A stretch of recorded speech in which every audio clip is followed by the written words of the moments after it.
I was an escort for 6 years and my boyfriend had no idea. So my boyfriend and I dated for 5 years and he never knew what I was doing. Most girls who work like I did, nobody knows. Today you're going to hear two stories that expose, with no filter, the darkest side of modern relationships. On one side, a woman who lied to her boyfriend for 6 years while living a secret double life. On the other, a young woman who only dates older men if they can bankroll every detail of her lifestyle, and still complains when they can't keep up. Two different stories, but both reveal the same truth. What happens when lies, selfishness, and ego replace love, respect, and honesty? I was an escort for 6 years and my boyfriend had no idea. So my boyfriend and I dated for 5 years and he never knew what I was doing. Most girls who work like I did, nobody knows. Not their boyfriends, not their family, sometimes not even their closest friends. So he was working 2 jobs and I was working like 4 hours a day. I just told him I was working as an influencer, like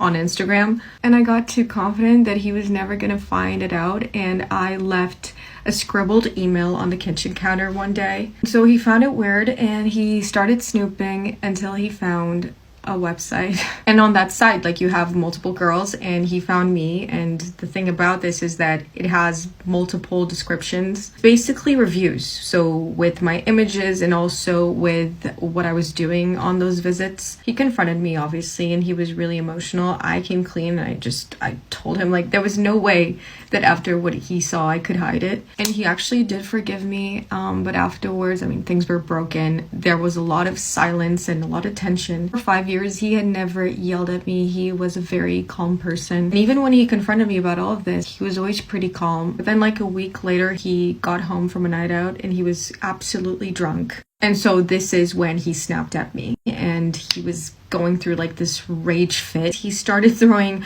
all my makeup down the toilet, like flushing it. And he's like twice my size, so I couldn't do anything and I got really scared.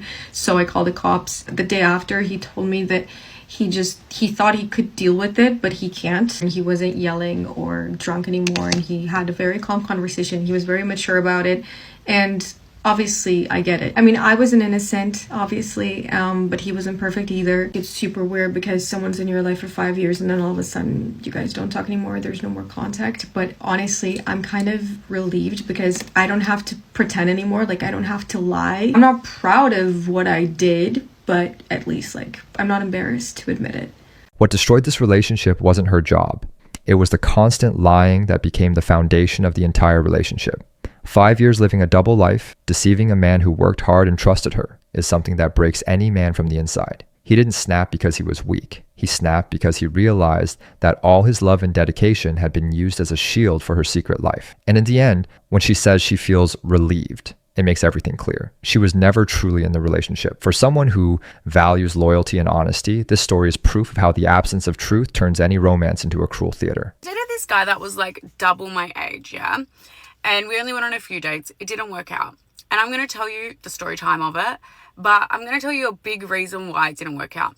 Now, this man, the only reason I went out with him was because he was vetted through a friend. So he'd been DMing, and I did not respond.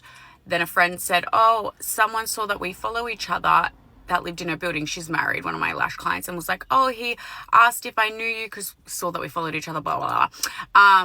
Whatever. And I was like, oh, what's he about? What's he like? And she's like, oh, look, he's successful, I think, you know, ABC. I was like, all right, I'll respond, yeah?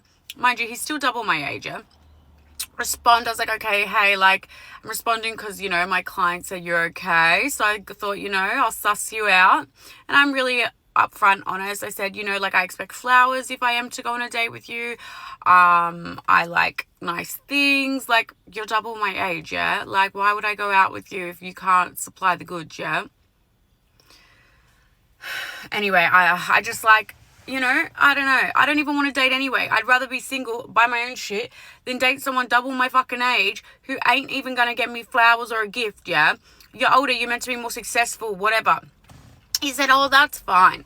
Went on a date, bought me massive bouquet of flowers. They were beautiful. But, like, yes, I love them, but I ain't going to hook up with you. I ain't going to go home with you. It's just something that makes me feel happy and that you appreciated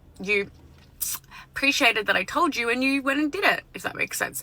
Then anyway, like, as the date goes on, yeah, like, I find out he's divorced with 3 kids, which is divorced twice with 3 kids, 2 baby mamas.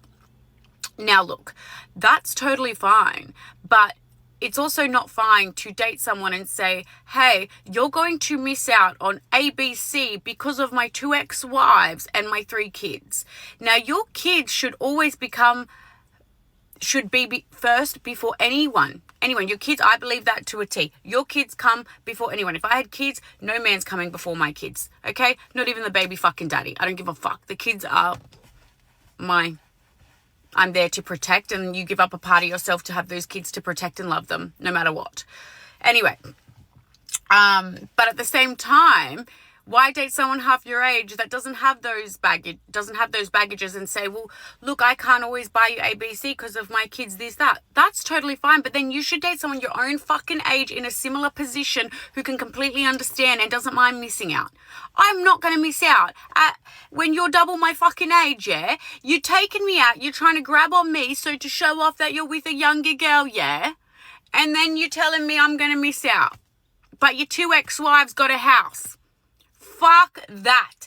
Go take care of your kids and go make more money if you want a younger girlfriend. Because 1, you should have plenty and more. If you want a girlfriend half your age, yeah, don't just have enough money to take care of the kids and the ex-wives. Have enough money to take care of the kids, ex-wives, and the girlfriend. Okay? Because I wouldn't date someone who put the kids after the girlfriend. So you best make enough money to afford the girlfriend too that's half your fucking age. Otherwise, date someone on your fucking level. I just can't. So he went on dates and dates.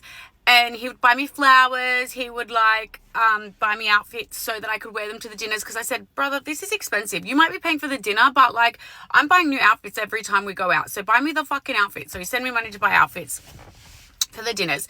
And then eventually he's like, look, you really like expensive things and I just can't afford that. But I can give you my heart and my future. Okay. So I work full-time like a fucking dog, yeah? I break my back. I'm putting everything in my business. And you want me to date a man double my age? You want me to date someone double my age with 2 ex-wives who got a house and you got 3 kids?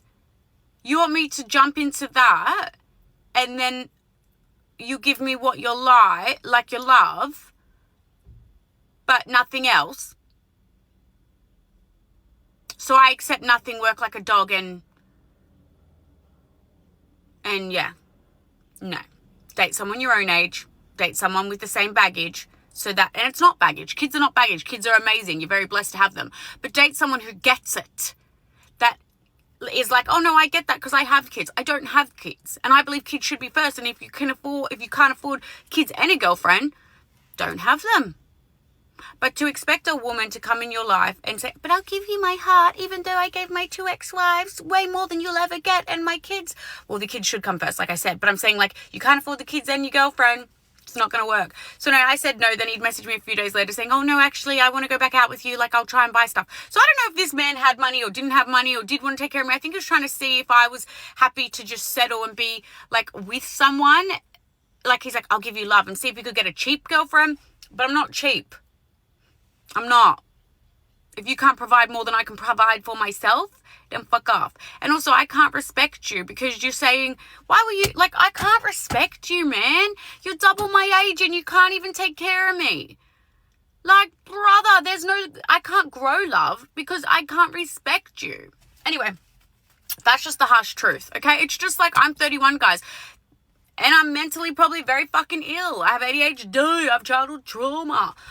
So I'm not the perfect catch. Maybe someone doesn't want to go out with that. Fantastic. But yeah. Men, stop going for girls half your age and then saying you can't provide. Fuck off. This whole story shows how some women today treat relationships like business transactions. The man provides money, gifts, and validation, and she provides her presence. Nothing more. She demands a high lifestyle, demands flowers, demands gifts, demands outfits, demands that the man pays for everything, yet offers no partnership, no connection, and not even basic respect. And then she blames him for not being able to maintain the lifestyle she believes she deserves just because she's younger. In the end, the issue isn't his kids, his ex-wives, or his age. The issue is that she sees men as ATMs and still feels morally superior. There's no real love in a dynamic built on demands, material expectations, and zero reciprocity.